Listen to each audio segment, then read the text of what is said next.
What is up, everybody? It is Dennis and Andy with your movie review that we always bring you, just like we promised. We just saw the new Marvel Studios movie, Thunderbolts. Whatever I think of it, because of Thundercats, I want to go Thunderbolts. Oh, Marvel Studios Thunderbolts. Dennis, what is this movie about? well, said Marvel Studios assembles an unconventional team of the anti-heroes.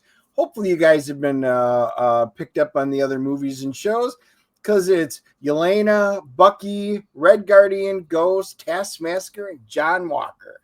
After finding themselves ensnared in a death trap set by Valentina, these disillusioned cast-offs must embark on a dangerous mission that will force them to confront the deepest corners of their past. Will this dysfunctional group tear themselves apart or find redemption and unite?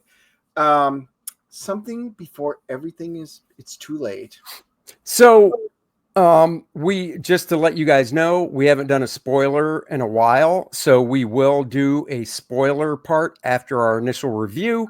You'll know when we do it if you don't want to see it, because I'll pop that graphic back up for a couple seconds to let anybody that doesn't want to hear spoilers bow out.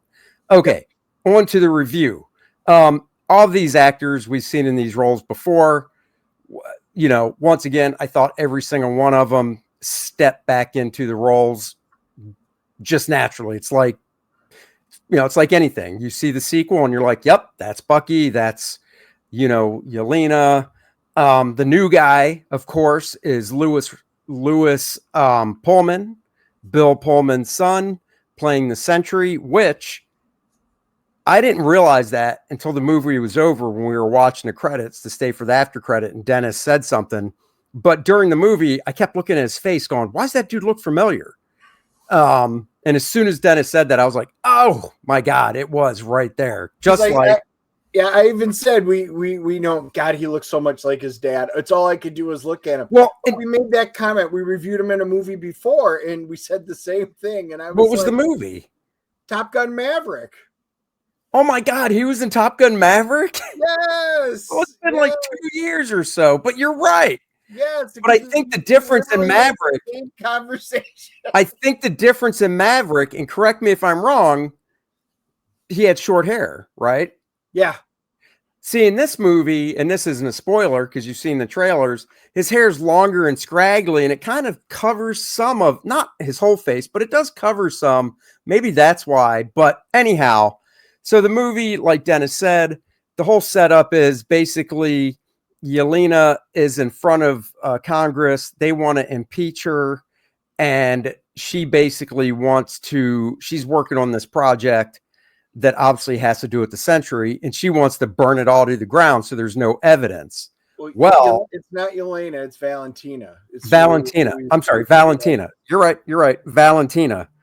Julie Louis-Dreyfus, who is great, and she plays an evil bitch really well. Anyhow, so she wants to get rid of all the evidence, and all the characters except for Bucky and the Red Guardian are basically working for her, and she has them do like different missions. Well, she sets them up to basically go to this one trap where she can eliminate all the evidence, including them, and that's where they meet Bob. Yeah, and this is where the movie kind of comes together, and it spends a lot more time in this set than I was expecting. They did a nice job because they're all bad people with bad attitudes or some depression, life's crap, but they're forced to work together once they realize what's going on. And it's how they're forced to work together and how they start having to come together to escape. And that's what, kind of brings these characters together. I did enjoy watching them having to figure a way out of there, and their solution is just say very unique and kind of funny at the same time. But it was an enjoyable way to kick the movie off. Bucky Sebastian Stan, he's in Congress, and but he's also a superhero on the side, so that was cool. I will say, from an actor standpoint, We talked about it on our live stream on Wednesday. My gut feeling is it was going to be Florence Pugh and David Harbour's show, and it was. It absolutely was. It fell on their shoulders. But everybody else, I'm not a big fan of Ghost and stuff, but they all did well within their characters, Yeah, within the like roles that they were given. I was pleasantly surprised by that. And I do agree with you. It was more, Florence Pugh and David Harbour, and more Florence than even him. And like Dennis said, I mean, if you've seen the trailer, and you know about the Sentry, his alter ego, because he's basically a split personality, he's the Void. And in the Void, these people basically relive worst moments and traumas. And it really did focus a lot on Florence's. It touched on the other people, but it really focused on her. I thought she did a really good acting job. I really did. I mean, there were scenes in it with her that I felt really bad for her, because she was really looking for like redemption, you know. Yeah. And I really got a good sense. They touched on some of that with Bob as well. I mean, they've got to establish this character. Right. They And did with Bob. They did with John Walker. I mean, Wyatt yeah, Russell. They looked at their past, and they set it up. So the one thing you find out when you start getting involved within Sentry's character, Bob. And I even told the guy on the other side of me, we were talking before the movie, and I'm like, for me, this story, if I'm going to like it or not, is going to hinge on what they do with the Sentry. What are right. they going to do with Bob? How are they going to bring it to the forefront? And, when you start looking at this group of characters that they've assembled, I was like, they don't stand a chance against the Sentry. So how are they going to bring it? They're nowhere near power level wise. So I enjoyed the ride that they took us on this journey. It was interesting. Let's put it that way. Yeah. This doesn't really play heavy into the movie, but I think one of the problems overall that Marvel's going to run into, especially when stuff like this takes place in New York, is they've established the other heroes that live in New York. Daredevil lives in New York. Doctor Strange lives in New York. Spider-Man, who's still technically Sony, lives in New York. There's all these characters. They're based in New York. So when the crap goes down, once again, like you see in the trailer, in New York, at least for me, and it's not a huge thing, but there's just that part of me that goes, are the other heroes on vacation, or are they just watching this on TV going, they got it? Because like you said, Dennis, Yep. the Sentry is so powerful. This group is not going to be able to take him down. And I would even say that the Hulk would have a hard time taking him down. And there was that fight between the Hulk and the Sentry in the comics, 15 years ago, whenever it was. And I mean, Sentry is basically Superman. He's Superman with a split personality, which is the Void. Very flawed. He's a very flawed Superman. Right. So that is something always in the back of my mind. Yeah, we'll touch into the spoiler section on some of the things that maybe didn't work so much. But overall, I will say I enjoyed the cast of characters. Chris Bauer played Holt. I just love him as an actor. He was great for what he was in there. Valentina had an assistant, Mel, and she was. I liked her in it. Well, you recognized her. Even a lot of the smaller actors, I liked them all. I thought the script was solid. I didn't think it was great, but you know what?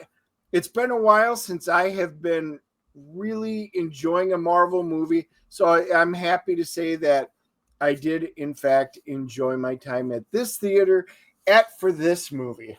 Yeah, and I'm going to say, too, and Dennis, you have IMDb up, right? Yeah, I got it. Could you scroll through the cast while I mention this to see if I'm correct? The guy, the black actor that played the lead House person on the impeachment hearings. Yeah, Wendell Pierce, I think. I'm pretty sure he plays Perry White in Superman. Oh, that could be. So could you just go to his name, click it? Because Superman should come right up under him. So anyhow, I think he does. Yeah, I enjoyed it too. I'll tell you, obviously, it's better than Captain America. They do, drop mention of the president turning red and everything.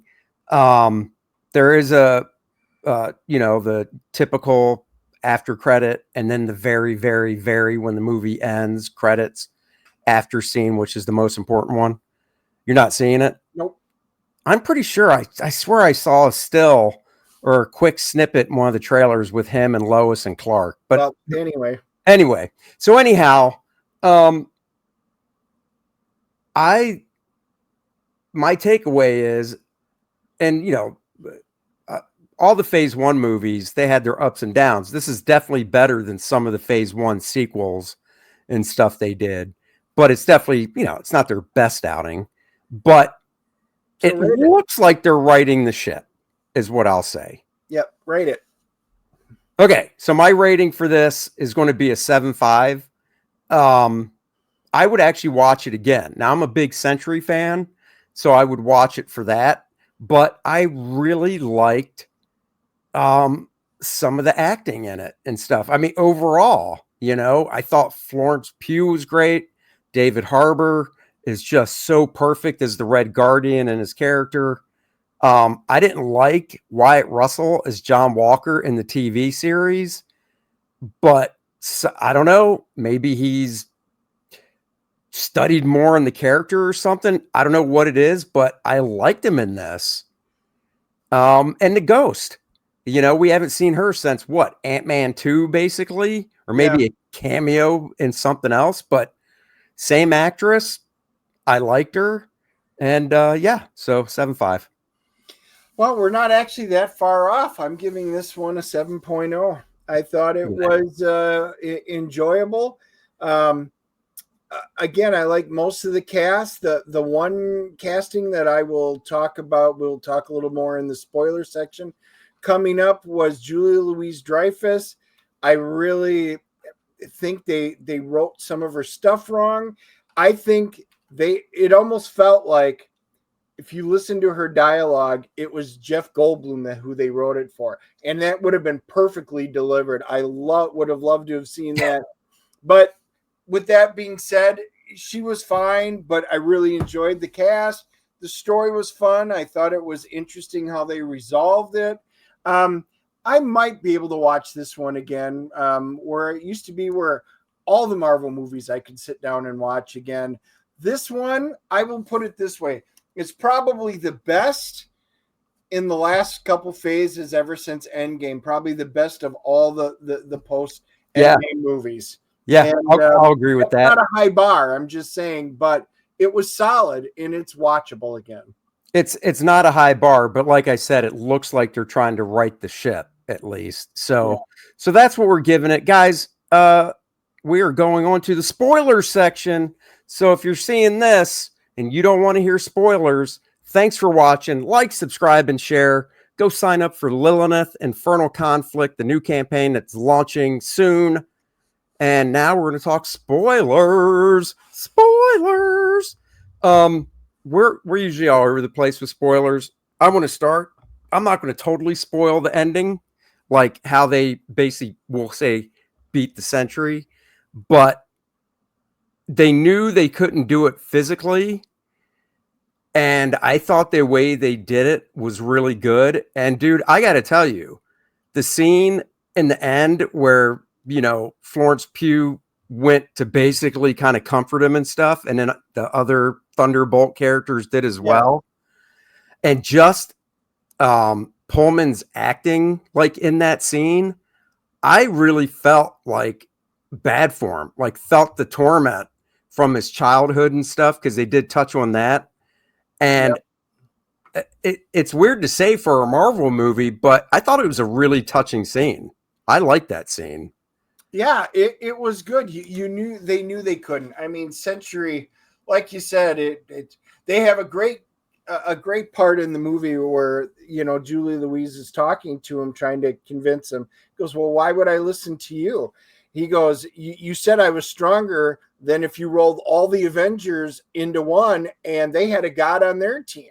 So what am I? Why would I listen to you? And I'm like, I like that, because That they was just said that he is unstoppable. well, that's what was good. Like she was like I said, she plays a bitch really well. And in that scene, she was coming across like, listen, punk, I made you. She was basically like the dad that goes, I brought you into this world. I'll take you out of this world. And I'm thinking, what, do you know who you're talking to? And he did. He was like, you said I was a god.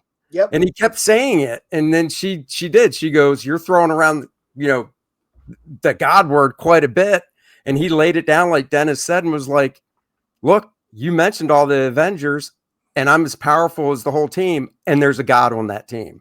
One of the big negatives that I had in here was, you know, the timing. So this all basically takes place in like a day and a half, 2 days. And I was like, 3 days. yeah, Like I mean, you went the desert scene, which was great and stuff, but you've got her and it's very quick. So Julie Louise is with Sentry and she's like trying to, and you can see him. He's trying to control it. Water's starting to boil and he could barely move a glass, and then it shatters. And next thing you know, he can stop bullets. He can do all this other stuff, like instant learning. right. She couldn't teach him that. She wouldn't know how to do that.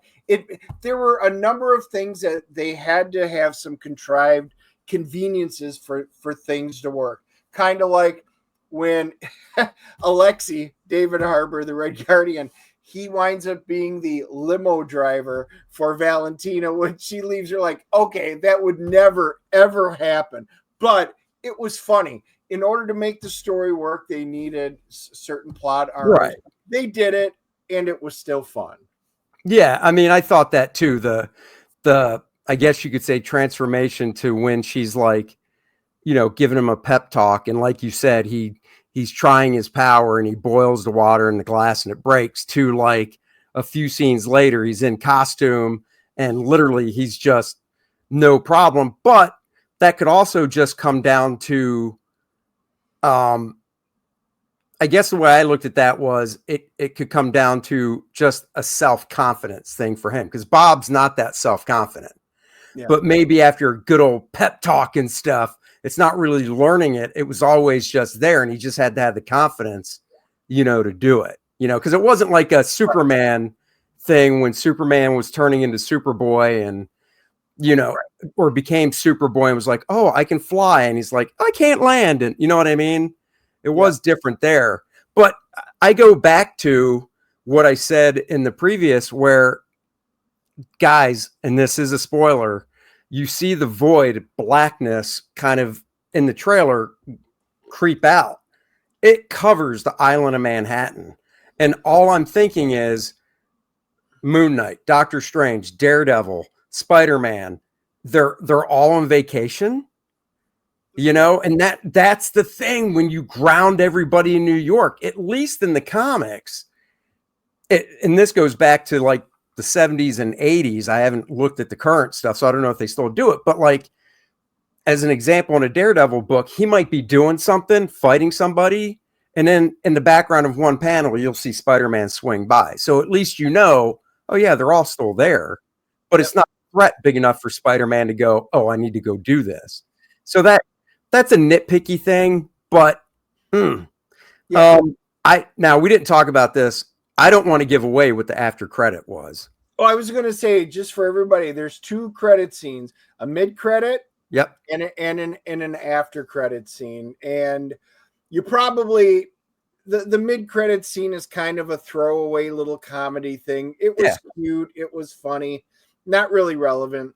The after credit one is, we were kind of talking beforehand what we thought it might be, and it was what we kind of thought. So I mean, guys, put it this way. Put it this way. You know what the next movie is that's coming out. Enough said. Yeah. But I'll say this about that last after credit scene. That was one of the longest, and I'm not complaining because I liked it, but most of their after credit scenes are, I think, less than a minute. Yeah, this isn't This going thing, to be shawarma. This was actually, this well, was like 2 to 3 minutes long. but it did say 14 months later. So that's what we'll say. So Right. everything, they've skipped ahead 14 months. Well, all the stuff's happened, and then you can see what happens in it.